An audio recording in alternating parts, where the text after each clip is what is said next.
All right, in today's video, I'm going to be showing you how to do the rear brake pads and rotors on a 2010 Toyota RAV4. Plain and simple, nothing too crazy. Now, these do have inner shoes, emergency shoes. The brake pads are not part of the emergency shoes at all.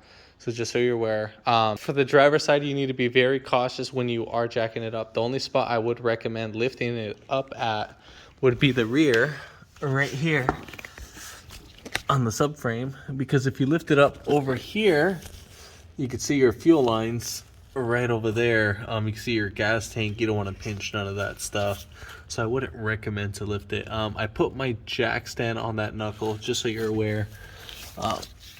So this will be the best spot to lift it up from. Now, I mean, obviously because the transmission's holding everything and I'm on a flat ground, I'm not gonna really put any wheel chucks, but I would recommend to put some wheel chucks on both sides. If not, wood works too as well. But yeah, if you haven't already, give it a thumbs up, comment down below if you have any questions, and hit that subscribe button for more upcoming videos in the future. And we're gonna go ahead and start this video right after the intro.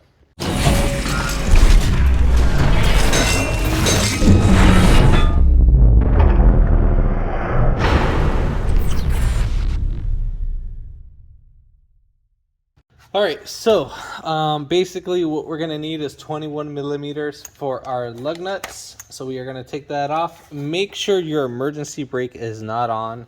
Your wheel needs to spin freely, so just make sure.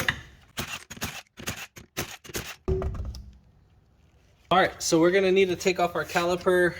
So right here we have two 14 millimeters. Now sometimes when you're taking off these bolts, these guide pins will spin with the bolts, so you probably wouldn't be able to loosen it up at that point. So grabbing the guide pins, let me just make sure we're clear on this. This piece right here, you'd be grabbing it, not the boot side. There's actually like a nut side, so you'd get your pliers, squeeze and hold it tight, and then from there you would loosen it up. All right, so now we'll pull this guy right back.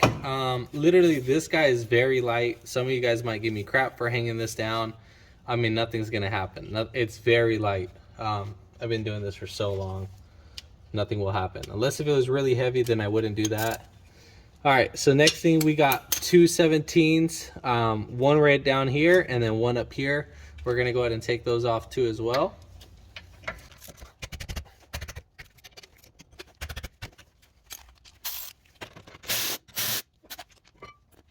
Now, if you're over there overconscious, what you can do is you can hang out your caliper right there if you'd like. I mean, just hang it out right there, just so you're aware. Now, next thing we need to do is get our rotor off. Now, obviously, as you can see, I can't pull it off, so we need to go ahead and hammer it off. So if you're gonna be using one of those little house nail hammers, that's not gonna work. You need to get yourself at least a 2 to 5 pound hammer. So I'm not going to resurface these. I'm going to go ahead and replace them. So right here, we're going to go ahead and just tap on this. Now, obviously, you see that's not coming off. So what I'm going to do is I'm going to give it a really nice, good whack. Again, make sure your emergency brakes is off. One way you can tell is by spinning this.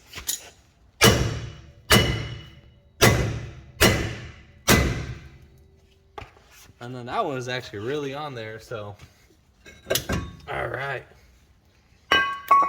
For us two-wheel drives, spin this. Make sure that this guy is spinning nice and smooth. If you hear any growling sounds or anything, you need to go ahead and replace this. It's really not that bad to replace. Unfortunately, I don't have a video on this. And you would need to probably have to take off your whole brake shoe assembly by the looks of it because of this little top bolt. Yeah, you'd most likely have to. Or no. Yeah, I don't think so. Yeah, I think you'd be able to just unbolt this from the back and then sneak this right out without taking the brake shoes. Sorry about the misconfusion. All right, so at this point, if you see this like too crazy dusty, I would recommend to get soap and water and to, clean it with a little brush, not a steel brush, not a wire brush, with a regular soft bristle brush. And from there, you'd be fine, just to get mostly all that dust out. I'm not gonna go ahead and clean this. This doesn't look too bad. Looks like it's been recently done. Well, not recently, but looks fairly new. Either that or he doesn't even touch the parking shoes themselves. All right, so what we need to go ahead and do is we need to clean up this area because we do have surface rust right here. If I would have put on the rotor, let me get that zoomed in. So right there, as you can see, I got it'll cause a little lump, and then it'll cause an uneven wear, or an uneven mounting point for the rotor, and then that would basically give us a wobble. So you need to make sure that this is clean. Get a wire brush, clean this plate off, the mounting plate, for your rotor, because if not, like I said, you're gonna have an issue. So you can get like one of these little wire brushes. You can get these at Harbor Freight or at your auto parts store, and then you'll just clean it. The cleaner it is, the better. They have like the skinnier ones, so I would use those. But I'm gonna go ahead and clean this all up, and then we'll get right back to the video. All right, so coming back to our old rotor, we have this little rubber piece. We need to go ahead and pop that out. Now, from the back side, you can go and just push it on out. Just kind of move your finger from side to side. If not, you can get a flathead, and then once it starts popping out, you can just peel it back from the back or peel it back from the front. And then on our new rotor, we'll just go ahead and just rub it in there. All right, so since I have a coating on my rotor, I don't have to worry about taking off any special they usually have shipping coating or shipping oil on the rotor. You need to get brake cleaner, spray brake cleaner on the rag, and then wipe the rotor with the rag to get off all the grease. Only spots you need to rub is right here where the brake pad is going to be mounting on. You don't need to do it right here, but you need to do it where the brake shoes are at too. So those are the areas you clean. Right here, and right here, and that's it. You don't have to worry about this top pat. So all right, so let's go ahead and put this guy right back on. Also, let me just point this out.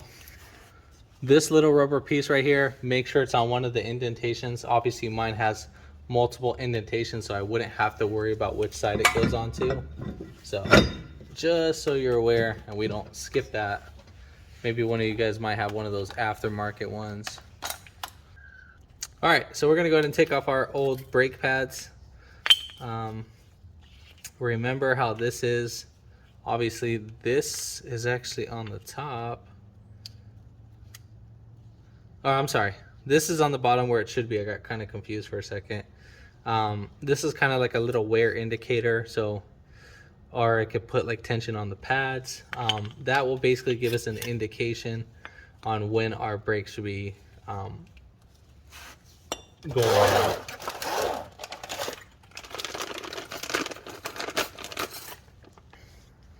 All right, so for our brake hardware kit, these pretty much look ideally identical, literally ideally identical. The only thing that's different is the bottom right here. So you can see how this one is a lot more shorter, more skinnier right here as versus that one. So I put all the skinny ones on the bottom and all the larger ones on top, so it might be for like a different model.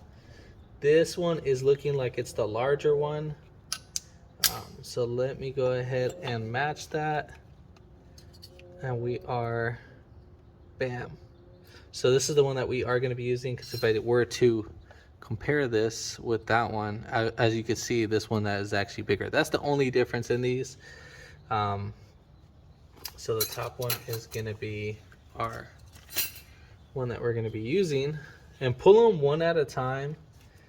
Just in case, and if you need to, you might need to clean this up. I mean, not that we really need to. All right, so we're gonna go ahead and put this guy right in. As you're putting this in, you need to make sure that that is seated in.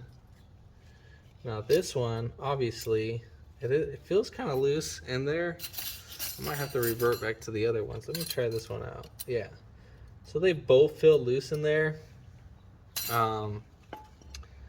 If I wanted to reuse these, did I grab the wrong one? I think I did grab the wrong one. Hold on. Okay, so never mind. I accidentally grabbed the wrong one. This is the short one that I grabbed. All right, so we're gonna go ahead and we are gonna dive. So the way how I'm bringing this, here's my hand, it's flat.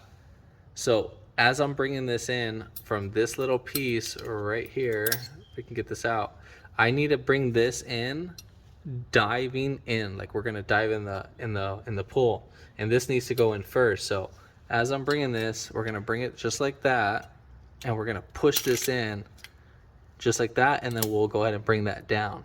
And then you want to make sure this is flat, because if not, that piece right here will hit the rotor.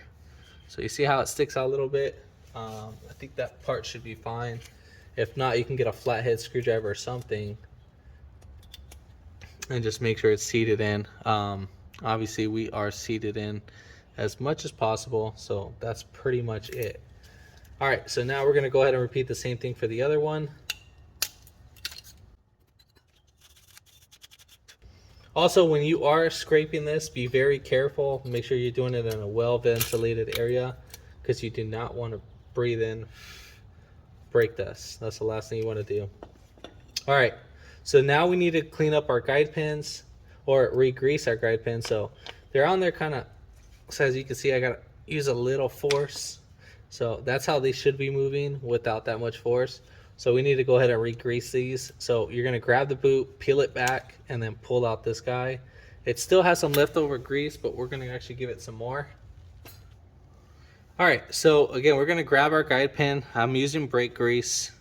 And so we are just gonna go ahead and coat this with brake grease. Now, I didn't wipe it down because it's not pasty.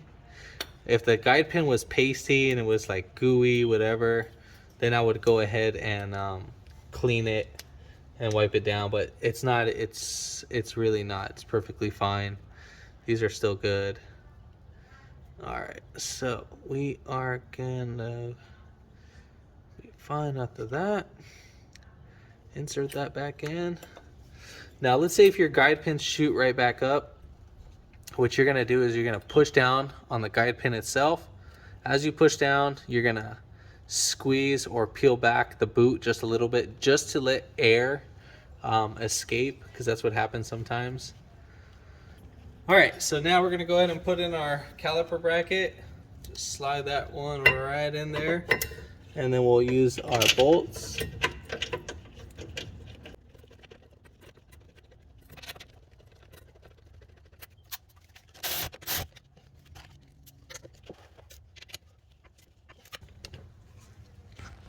All right, so we're gonna grab our new pads and we'll go ahead and have them compare. It doesn't matter, top or bottom, shouldn't matter.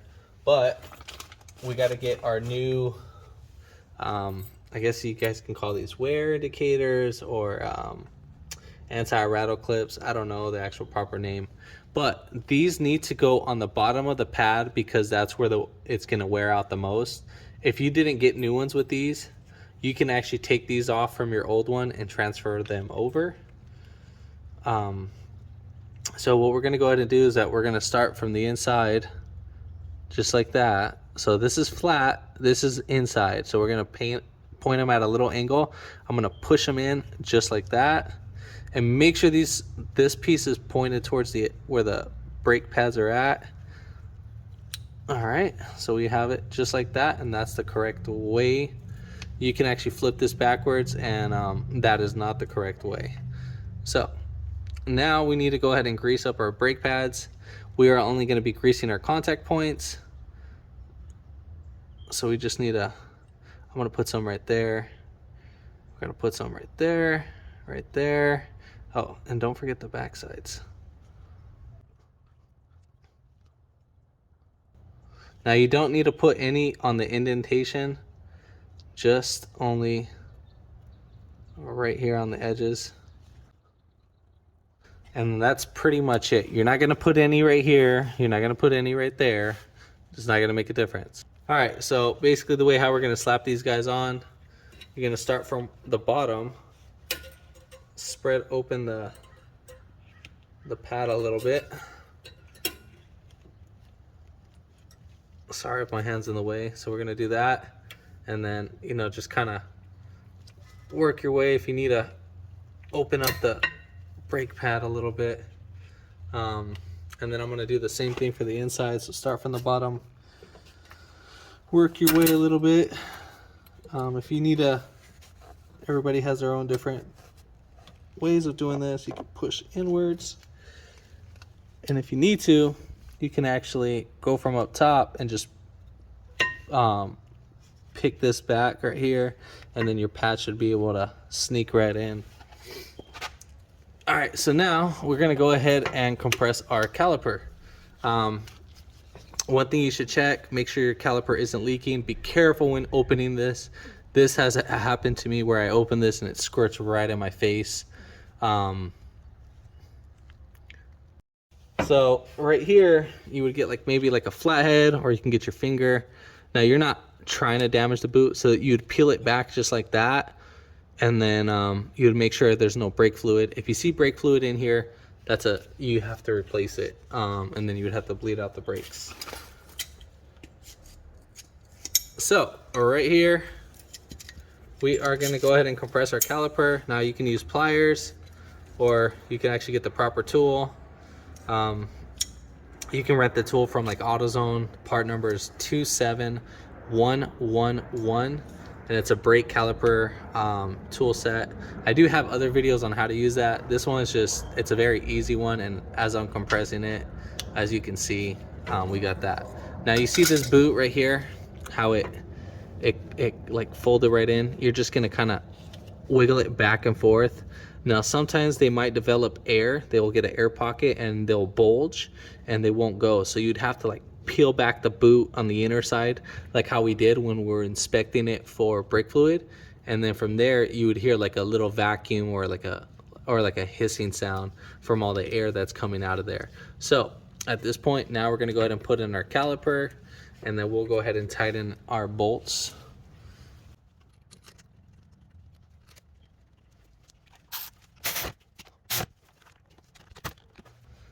All right, so we are done with that.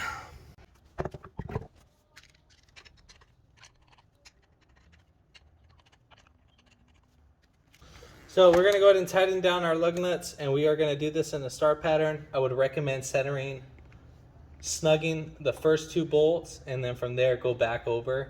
So you're gonna go top, bottom, snug them down into the wheel centers itself, and then you're gonna go back over and then tighten it down. So you're gonna go 1, 2, 3, 4, and 5. Once you get in the vehicle, what you're gonna do is you're gonna put your key on the on position, start it.